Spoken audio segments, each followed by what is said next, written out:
भारत ने अफगानिस्तान में अमन के लिए बुलाई गई हारो एशिया कॉन्फ्रेंस को सिक्योरिटी कॉन्फ्रेंस में बदल दिया। साबिक आर्मी चीफ वीके सिंह और अरुण जेटली छाए रहे। वज़ीर-ए-आज़म नरेंद्र मोदी के लिए मुख्तस नशिस्त पर अरुण जेटली विराजमान हो गए। अरुण जेटली की सीट पर वीके सिंह ने कब्जा जमा लिया। अजीत डोवाल भी सरगर्म नजर आए। मुशीर खारजा सरताज अजीज से मुलाकात की। मुशीर खारजा सरताज अजीज ने कहा कि पाकिस्तान अमन चाहता है और अमन मुज़ाकरात से ही मुमकिन है। इस पर बात करते हैं, हमारे साथ मौजूद हैं तज्ज़ियाकार अंजुम रशीद साहब। अंजुम रशीद साहब, क्या कहना चाहेंगे? हार्ड ऑफ एशिया कॉन्फ्रेंस को सिक्योरिटी कॉन्फ्रेंस में बदल दिया और जैसे कि खिताब में भारतीय वज़ीर-ए-आज़म ने भी पाकिस्तान को बराह रास्त तो ना सही लेकिन इनडायरेक्टली निशाना बनाया है तनकीद का।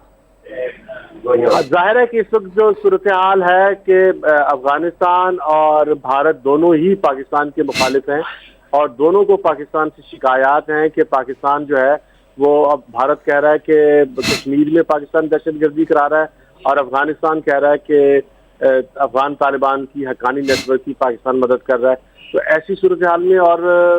जाहिर है कि जो फोकल पॉइंट है वो अफगानिस्तान की सिक्योरिटी की बजाय जो है वो पाकिस्तान बन गया है और ये बड़ी मुश्किल सूरत हाल है। इसमें सरताज अजीज हमारे बड़े मजे हुए डिप्लोमेट हैं, बड़े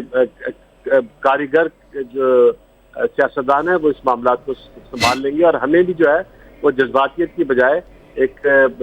पुरसकून रहना चाहिए और हमें यही कोशिश करनी चाहिए कि पाकिस्तान और हिंदुस्तान के दरमियान जो है वो जंग की बजाय मुज़ाकरात की तरफ बात जाए। और क्योंकि जंग किसी भी मसले का हल नहीं है और पाकिस्तान और हिंदुस्तान के बॉर्डर पर जो इस वक्त हो रहा है वो बहुत ख़तरनाक बात है कि अगर यहाँ पर जो कंट्रोल ऑफ लाइन पे जो खिलाफ वर्जियाँ हो रही हैं ये अगर फैल गई तो ये एक बड़ी जंग की शक्ल भी अख्तियार कर सकती है और उसमें पाकिस्तान और हिंदुस्तान जो है वो मुकम्मल तौर पर नेस्तो नाबूद हो सकते हैं और ये बहुत ही दुनिया के लिए भी खौफनाक डरावना ख्वाब है और हमारे लिए भी है। और लेकिन अवामी सतह पर क्योंकि दोनों जानिब जो हैं वो हिंदुस्तान में पाकिस्तान के खिलाफ जज्बात बहुत ज़्यादा उभरे हुए हैं और पाकिस्तान में हिंदुस्तान के खिलाफ बहुत ज़्यादा जज्बात उभरे हुए हैं, तो इन जज्बात को काबू करके सूरत हाल को पुरअमन बनाना जो है वो इस वक्त के दानिशमंदों का काम है और सरताज अजीज यकीनन दानिशमंदों में शामिल हैं जो ये दानिशमंदी करेंगे और पाकिस्तान और हिंदुस्तान के दरमियान अमन का कोई रास्ता निकालेंगे और इसीलिए वो गए हैं। और मेरा भी ख्याल कि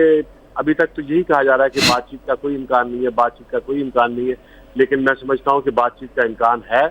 और बातचीत जो है वो सरताज अजीज के जाने से शुरू होगी और सरताज अजीज का जाना जो है वो अमन के लिए एक अच्छी नेक शेड्यूल होगा पाकिस्तान और हिंदुस्तान के दरमियान और अफगानिस्तान के साथ भी।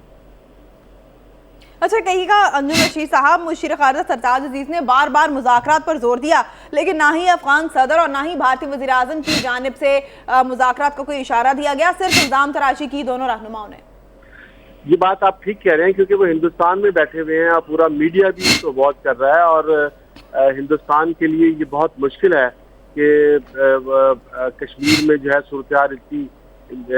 उभरी हुई है, वहाँ पर हड़तालें हो रही हैं, आग लग रही है और उनके जो है वो उड़ी ब्रिगेड पर हमला हुआ जिसमें 18 आदमी मारे गए, अभी फिर जो है दोबारा हमला हुआ उसमें लोग मारे गए। तो हिंदुस्तान के अंदर तो एक बहुत कश्मीर के अंदर तो बहुत खून खराबा हो रहा है और इस सूरत हाल में वो अमन की बात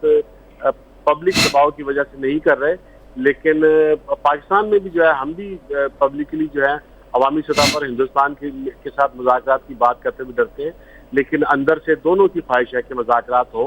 और यहाँ पर जंग की बजाय अमन की सूरत हाल पैदा हो। और लेकिन हिंदुस्तान और अफगानिस्तान का जो आपस में दोस्ती है वो भी पाकिस्तान के लिए बड़ी ख़तरनाक है क्योंकि पाकिस्तान के एक बॉर्डर पे हिंदुस्तान ने जो है वो कंट्रोल ऑफ लाइन पे फायरिंग कर रहा है और दूसरी तरफ जो है वो ड्यूरल लाइन है उसको भी जो है वो अफगानिस्तान बॉर्डर मानने को तैयार नहीं और उसको भी आरजी लाइन कहते हैं और वहाँ पर भी जो है सूरत हाल गर्म है। तो पाकिस्तान और फिर अगर काबुल के अंदर भारतीय एक्टिव होंगे तो है कि पाकिस्तान के लिए भी तशवीश की बात है। जी शुक्रिया अंजुम रशीद साहब, हमसे गुफ्तगू कर रहे थे।